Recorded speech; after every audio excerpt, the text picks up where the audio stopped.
classic Swedish massage movements include 5 forms of hand manipulation: effleurage, petrissage, tapotement, friction, and vibration. You may wish to learn these movements first before beginning the regular facial massage. Let's look at each of the massage techniques. Begin by dispensing your massage cream accordingly. Effleurage is a soft, continuous stroking movement applied with the fingers, digital, and the palms, palmar, in a slow and rhythmic manner. To correctly position the fingers for stroking, slightly curve the fingers with just the cushions of the fingertips touching the skin. Do not use the ends of the fingertips because fingertips cannot control pressure and may scratch the client. To correctly position the palms for stroking, hold the whole hand loosely. Keep the wrist and fingers flexible and curve the fingers to conform to the shape of the area being massaged. Once you begin effleurage, your hands should never leave the face or other body part being massaged. Petrissage is a compression technique that includes kneading, squeezing, and pinching. This affects the deeper muscle tissue of the face. These movements stimulate the underlying tissues. To demonstrate this movement, the skin and flesh are grasped between the thumb and forefinger as the tissues are lifted from their underlying structures. They are squeezed, rolled, or pinched with a light, firm pressure. Petrissage is performed on the fleshier parts of the face, shoulders, back, and arms. The pressure should be light but firm, and the movements should be rhythmic. Tapotement is a percussive stroke in which the fingertips strike the skin in rapid succession or fast tapping movements. Only light digital tapping should be used on the face. The fingertips are brought down against the skin in rapid succession. This movement is sometimes referred to as a piano movement. Tapotement is the most stimulating of the forms of massage and should be applied carefully and with discretion. It is good for toning and is beneficial to sluggish skin. Friction is an invigorating rubbing technique that stimulates the circulation and glandular activity of the skin. It can be performed in a circular manner or a crisscross manner with the fingers working in opposition to each other. Pressure is maintained on the skin while the fingers or palms are moved over the underlying structures. Vibration is a rapid shaking movement in which the esthetician uses their body and shoulders, not just the fingertips, to create the movement. It is accomplished by rapid muscular contractions in the arms. The balls of the fingertips are pressed firmly on the point of application. Vibration is a highly stimulating movement, but it should be used sparingly and never for more than a few seconds on any one spot. A combination of techniques can be used in various treatments. A facial massage routine will change depending on the training or protocols established by the facility or product manufacturer.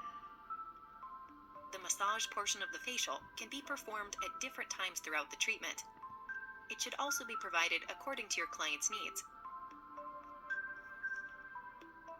If your client has sensitive skin, it is best to avoid friction or tapotement movements. Other contraindications include contagious diseases, inflamed acne. Do not massage any area that has pustular breakouts, sunburn, windburn, irritation, sensitive skin, or skin severely sensitized by use of acne drugs or other topical peeling agents, open lesions, cuts, sores, abrasions, skin disorders. Refer to the chapter for a full detailed list. For massage, you will need lotion, cream, oil, or gel. You will need 1 teaspoon of product for the neck, face, and décolleté. Apply to your hands. Remember to always begin with a light touch, gradually increasing the pressure.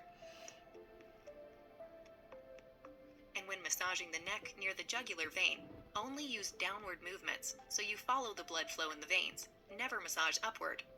Remember to always begin the massage by putting on well-fitting gloves. For each of the following movements, be sure to repeat them between 3 and 6 times. We'll begin with effleurage movement. Start by applying the product hands down on the décolleté, sliding your hands across the skin towards the shoulders.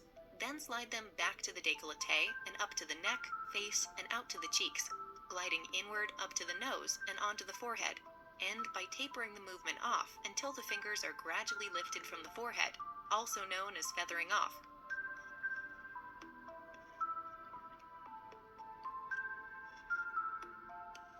For the following steps, you will want to begin again with hands on the décolleté and move slowly up the sides of the neck and face to the forehead. Slide through each movement without lifting your fingers from the skin. The next movement uses effleurage, soft continuous strokes. With the middle and ring fingers of each hand, start upward strokes in the middle of the forehead, beginning at the brow line and moving upwards toward the hairline. Then move toward the right temple and back to the center of the forehead. Repeat this same movement toward the left temple, then return to the center of the forehead. Now we will use circular motion. With the middle and index finger of each hand, start a circular movement in the middle of the forehead along the brow line. Continue this circular movement while working toward the temples. Each time your fingers reach the temple, pause for a moment and apply slight pressure. Ask your client if the pressure is okay. Now bring the fingers back to the center of the forehead at a point between the brow line and the hairline. Move up on the forehead towards the hairline for the final movements. To stimulate circulation, we change to a crisscross stroking movement at the middle of the forehead, starting at the brow line and moving upward toward the hairline. Move toward the right temple and back to the center of the forehead. Now move towards the left temple and back to the center of the forehead.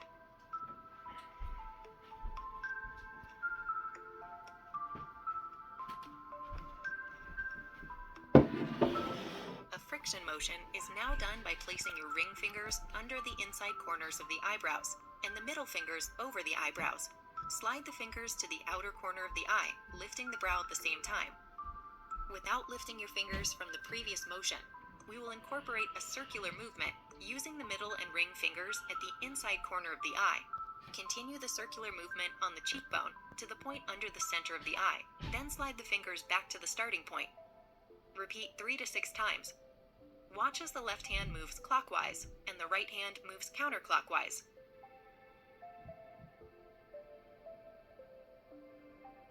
Now let's introduce a light tapping movement, or tapotement, using the pads of the fingers.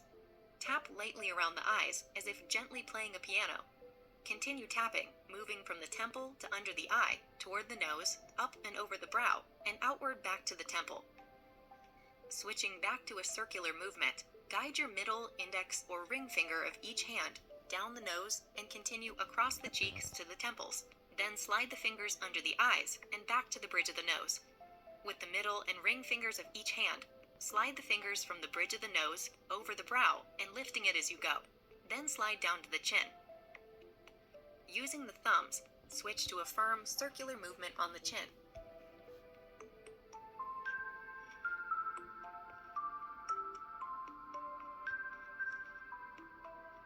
Then change to the middle fingers at the corner of the mouth and rotating the fingers 5 times on the way up to the side of the nose.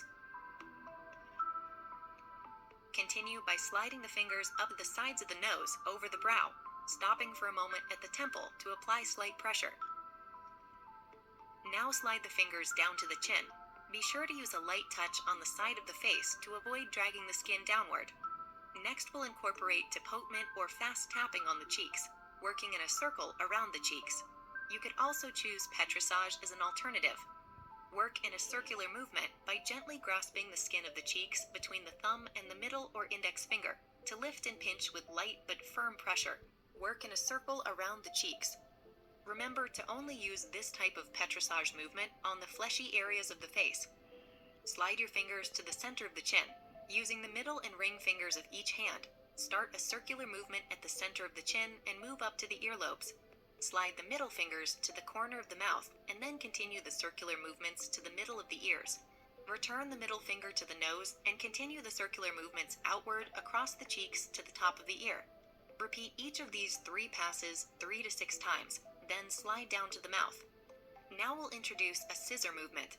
Place the index finger above the mouth and your middle finger below it. Start a scissor movement by gliding from the center of the mouth upward over the cheekbone, then stopping at the top of the cheekbone. Alternate the movement from one side of the face to the other, using the right hand on the right side of the face and then the left hand on the left side. As one hand reaches the cheekbone, start the other at the center of the mouth. With the middle finger of both hands, draw the fingers from the center of the upper lip around the mouth, under the lower lip, and then continue a circle under the chin.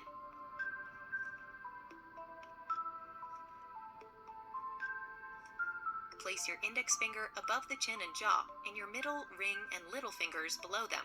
Start a scissor movement from the center of the chin and then slide the fingers along the jawline to the earlobe. Alternate one hand after the other, using the right hand on the right side of the face and the left hand on the left side of the face. Repeat this movement, then slide your fingers down the neck. Using the palms of both hands, apply light upward strokes over the front of the neck. Circle down and then back up, using firm downward pressure on the outer sides of the neck. Do not press down on the center of the neck. Now let's add a tapping pattern.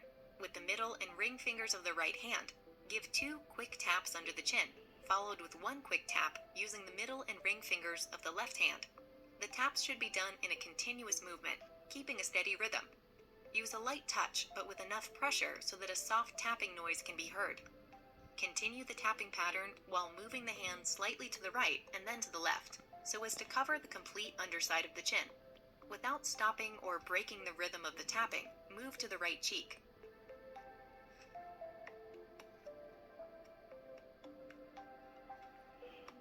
Continue the tapping on the right in the same manner as under the chin, except the tapping with the left hand will have a lifting movement. The rhythm will be tap, tap, lift, tap, tap, lift, tap, tap, lift. Continue this pattern as you move the fingers back under the chin and over the left cheek, repeating the tapping and lifting movements. Move up and out on the area in a consistent pattern, but avoid tapping directly on the jawbone, as this can be unpleasant to the client. Continue the movement as you move the hands over the corners of the mouth. Now shift to an upward stroking movement with the first 3 fingers of each hand. One finger will follow the other as each one lifts the corner of the mouth. Use both hands at the same time. Using the stroking effleurage upward movement, work your fingers up to the outside corner of the left eye, then continue across the forehead to the outside corner of the right eye. You will want to repeat this stroking movement back and forth in each direction. Gradually slow the movement, allowing your touch to become lighter and lighter. Taper the movement off until the fingers are gradually lifted from the forehead. This is referred to as feathering. To end the massage treatment, use warm towels or warm, damp 4x4 cotton to remove the massage product from your client's skin.